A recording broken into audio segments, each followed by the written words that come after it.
pro ML player, may alleged daw na roamer issue. Nagpakita na nga. Titigas ka din sa langit niyan. Sige ka.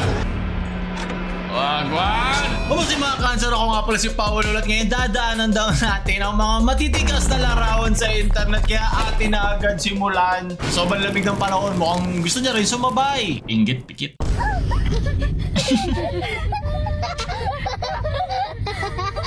That lechon got me acting up. Very saucy ang iyong sauce. Ito, Jack Roberta and sent a message. If you could have dinner with anyone in the world, who would it be and why? Barbie Fortesa lang sa alam. Taylor Swift! Woman. Bighati. Pagpahinga ka na. Pagpahingain nyo na yan. Ang pinakamatigas nito yung puso niya eh. Ano bang build mo? Sabihin mo sa akin, Jack. Nawala ng update sa isa't isa kasi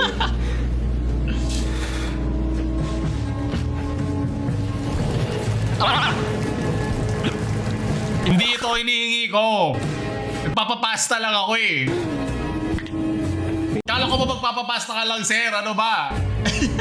May malaking cavity ang kanyang puso. Man, hindi ko na alam paano niya nagagawa eh. Tingin naman ng tutorial paano mag-farm ng ganyang build. Jack, sunod.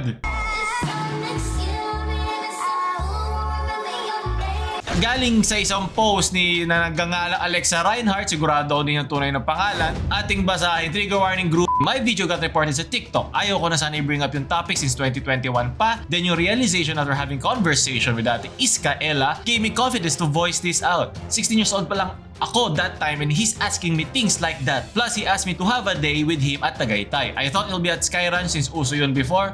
Then nagulat ako nung nagsabi siya na we're going to have sa Tagaytay. After that, he said that huwag ka mag-alala, ipapagrab naman kita pa uwi. Pocha namang farm yan, the farm lord. I tried to post him before pero without name and alam ko na aware siya kasi he unfollowed me sa lahat ng socials niya. Ito yung mismong screenshot. Hi babe, Iska here. Saw your friend comment kasi sa TikTok. Don't worry, need ko lang talaga malaman lahat. Hindi kita itatamay. At nag-comment daw si Iska Ella sa kanyang TikTok at na-delete na to ng TikTok. Ito daw yung kanilang convo years ago. Tapos yung pinag-usapan nila dito, ang mga sexual na mga bagay. Syempre, di na natin isa-isahin yan. Nandiyan naman yan sa gilid. Di mo pinakita baba. Hindi ko pa natatay. 16 years old. Hot ha? Sobrang sa kakapindot. Ito yung para siguro kombinasyon ito ng patingin. So nagkaroon sila ng mga malalaswang usapan dito sa sabon na me 10%. Ikaw alam sabihin nun? Gusto mo ba open-minded ka? Painitin natin. Painita ka ng kasabay mo ako. So napag-usapan na natin dati yung tungkol sa grouping. Lalo na importanteng bagay yan. Lalo na online, lalo sa mga bata. At maganda tong usapin ngayon kasi nandun sila sa edad na sumasakto lang doon sa age of consent. So nandun sila sa 16 years old. So dito papasok yung mga lawyers at tutukoy natin. Kasi kailangan ito ng masakto mga details, diba? Anong konteksto, anong factor. Syempre, kaya nga matagal ang mga hearing kasi pinag-uusapan yan. Hindi mo yan malalagay sa isang post lang, lalo ng mga allegation, parehong parties, diba? Hindi mo to pwedeng sabihin lang, diba, or public, dahil nga publicly online yan, maglalabas na ngayon yung mga online judges and lawyers natin. Ngayon, syempre, iba't ibang mga factors na hindi pa natin alam yung buong katotohanan yan. Mga hirap ito ang toxicity pag pinapost mo lahat na nangyayari, lalo na mga relasyon online. Tingin-tingin din ako kay Alexa at meron pala siyang OnlyFans account. At pinunta ko yung OnlyFans account niya, wala na. Hindi ko lang kung deleted o pin-private niya muna. Hindi naman yun, dagdag lang naman yun sa konteksto sa ating pagkakalap na impormasyon. At nagpo-post na rin si Zapnu, isang ka-org ni Chuck Nu. Pero yung mga pangalan nila pare-pareho tungkol doon sa issue niya. So in-update din pala ni Zapnu na malapit na daw niya ilabas ang full convo. So, tignan natin kung ano yun, kung meme lang yun o legit talaga. At nag-comment dito si Miss Alexa, sabi niya, then prove it to us. Kasi sinasabi niya dito na taas kami naniniwala na tama pa din si Chuck, no? Survey lang, binigyan ng motibo, edi binigyan ng embutido. Pa-upload ko full convo mamaya, reverse card activated, at wow, ma-pink ayos din. So, siguro di ko alam kung gaano kalayo na kailangan mo scroll back para makita mo lahat to. Alam ko minsan nagtatanggal si FB ng mga dating photos at videos. Bibigyan ko kayo ng magandang quote tungkol sa ganyan mamaya pagkatapos ng video na ito. Daanan muna natin ang mga detalye. At ang sabi dito ni Alexa ay, then prove it to us. Once the information was exposed, I would benefit. I won't be affected by your barks, but on the other hand, you just prove it that we are on the same page and that I am not the one who is lying here. Your words is demonstrated to us the factual accuracy of the previous talks. I don't have to be afraid of an adult who tolerates sexual predator and offender. Pero sa ngayon mga aligasyon na yan, na nag-viral na to, inaantay na ng lahat yung magiging salita o magiging response tungkol sa nag-viral na to na post sa social media. Dahil tandaan nyo, pag online, you're on the line. Oh, tsala, lagyan mo ng quote dito. Boom! Wala kayong mag-iingat lalo na hindi to naintindihan natin mga magulang. Hindi nila kinalakihan to. Hindi nila to problema. Okay? Lalo na yung mga bata na hindi laging nababantayan o laging nabibigyan ng mga guidelines kung paano natin i-conduct ang ating sarili online. Maganda to ehemplo ng paano mo dapat i-conduct ang sarili mo, diba? Ano yung mga dapat mong ingatan na private information na nilalabas. Dahil kung ano man ang nasa internet ay panghabang buhay na yan. So lagi kayong mag-iingat ha. May bolot. Patingin ng fanny mo, yung gusto niya makita. Yung ML talaga eh, no? Mandela i-pics ba? Ayoko malaman. Puro pula. Puro regla. Kahit nasa ilalim lang nun yung gusto niya makita. Ayaw. No, Jericho Jones.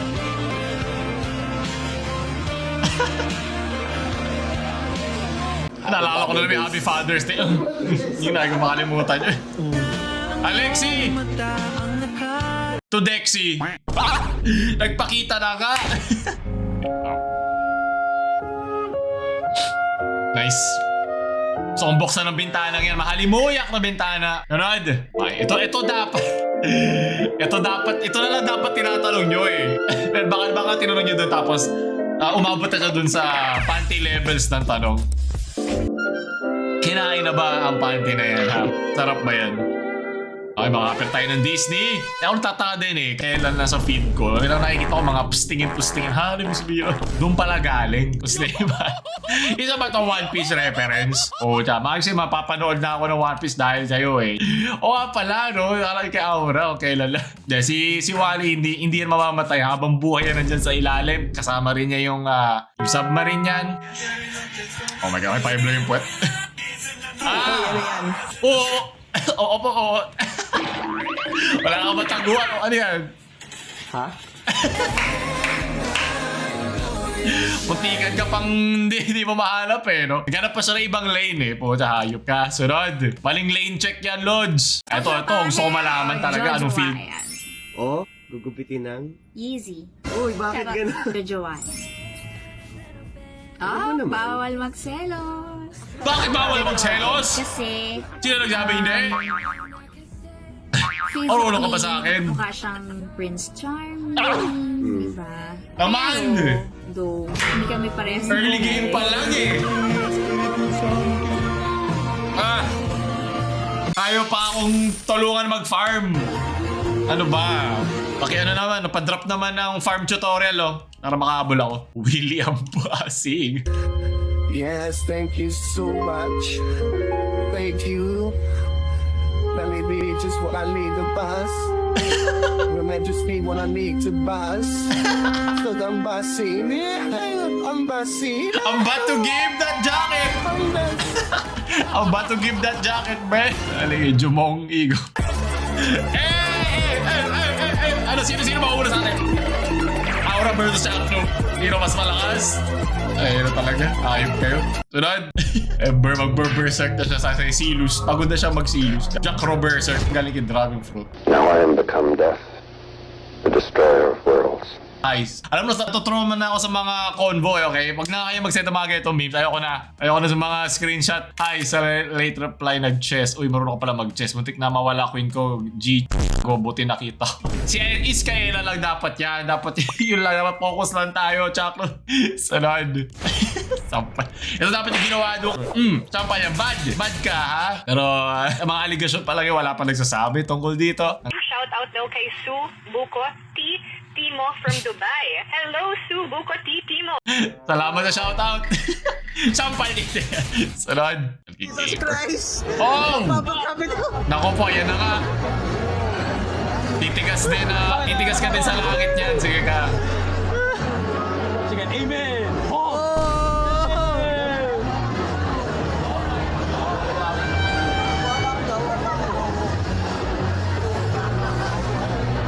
Minus points ako dyan. Nag-aawak pa ng camera. Kailan nga minus points ko? 5 Bawas langit points. Na-imagine ko tayo sa mga convention. No? Pag naamoy kaya ng mga cosplayer yung kilikili na lahat ng mga yan. Magkano binayad mo doon, tol? Tingin nga ng sash mo. Papasok ko na. Umiyak. Oy, Pater! Napapa-amen ka niya na agad. Bakla si Pad. Nakisama lang si Pato doon sa convo. Parang yung kay Alexa, di ba? Pinost sa online, bayo tayo. Kaya baka ito yung lumabas sa ilalabas sa convo ni Japno. Tingnan natin kung meron nga galing kay GM Robbie. So, no? But Asian is the best in bed. Filipinos, Why? they best. Galing kay Ryan Gos. Hindi na ito madadala sa message.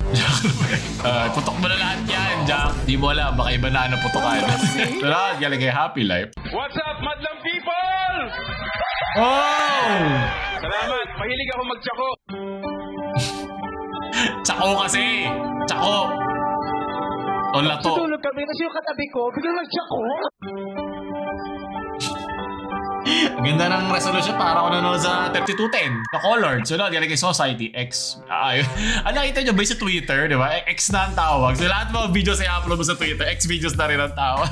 Follow nyo kami sa X Twitter natin. Kung gusto nyo. So, galing kay Visible Permission. Maling overflow ata napanood ko. Wag! Super balita sa umaga!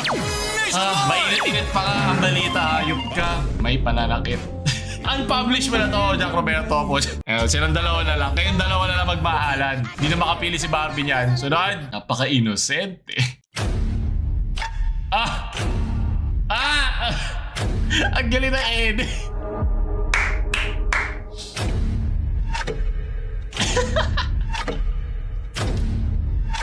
Wow, AI ba to? Oo, AI eh. Oh my God.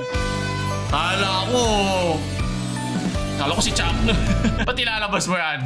Ano mas matigas? Yung larawan o ikaw? Pumili ka. Mga ibang lalaki pag hindi na nila mapigilan sa sarili nila. Nice. Maganda yung tinuro to sa atin. Ano? Galigin no, ambassador. Sabi ko sa'yo eh. Huwag na si David. Darby. Si Jack at si David talaga eh. Masyado kayo nag-enjoy ha?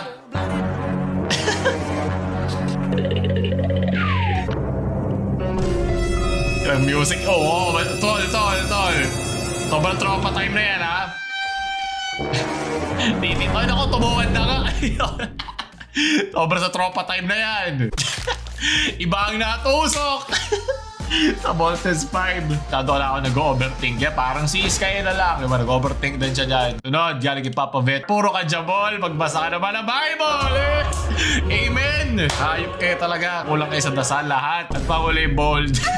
Images you can hear. At matitigas na mga larawan. So, doon tatapos sa ating mga mini-scaling ko na gustuhan nyo ba? Tumigas ba kayo sa mga larawan? Tumigas ang ulo nyo sa mga kabastusan nyo. So, wag nyo tayo like, share sa mga matitigas nyong friends. Wag nyo kalimutan mag-subscribe para mamaalam.